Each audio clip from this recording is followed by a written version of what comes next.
My name is Glen Tapia. I grew up in Passaic, New Jersey, on Monroe Street and Grove. It was, you know, a normal hood, you know, like every other hood. In the beginning, I didn't know that we was poor. It was just life. That's all I saw. But after a while, when I got older, I realized, wow, all the things we've been through. When you train boxing, you know, it's a catch-22, because when you go train like where people have some money, you're gonna train like housewives, you know. You're gonna train lawyers that don't like to get hit.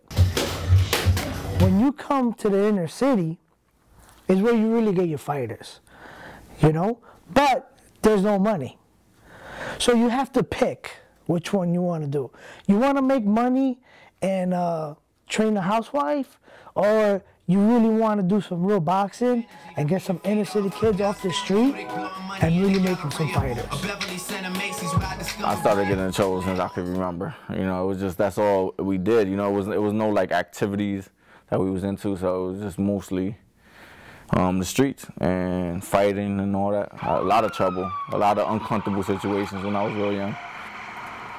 My first fight, I actually got punched in the face by some kid, and I went up to my mom, and I told her I'm crying. She whooped my ass. She grabbed the belt, hit me, and then took me downstairs and made me fight the kid. I was like 6 years old. I just noticed it was like so easy, and after that I just kept fighting. When I was like 8 years old, my brother and the kids from the neighborhood started boxing, and because of them, just to be like them, you know, I was so young. I just wanted to, I guess, a follower, and everybody's doing it, so I wanted to go, and I started boxing.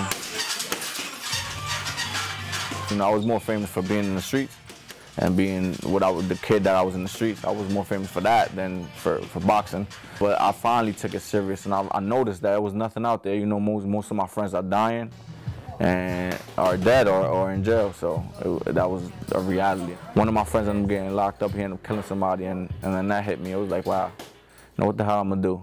Be like one of them? I got a gift. I would be so stupid to get locked up, and I just changed my whole life around. I really like 100% changed my whole life around, and from one day to another. Glen is a kid that he was always tenacious, and that's what won him a lot of fights.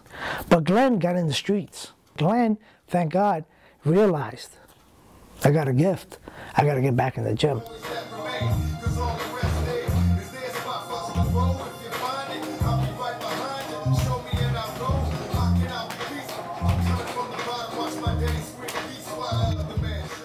We're ready. You know, we did our work. You know, everything's in the bank now. We're going to put a beautiful show on. That's what I do know. You're going to see this kid's going to start breaking out. He's going to start making a real name for himself.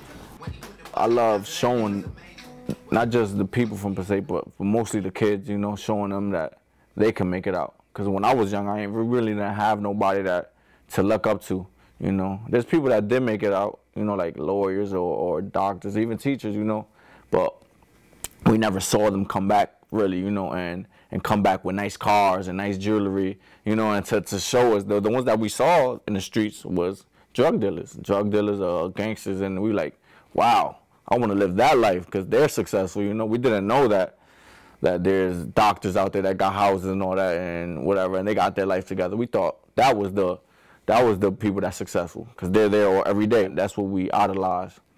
But now they could look at me. They could look at me. I'm doing something positive with my life, and they could see like, wow, this guy made it. I could do it.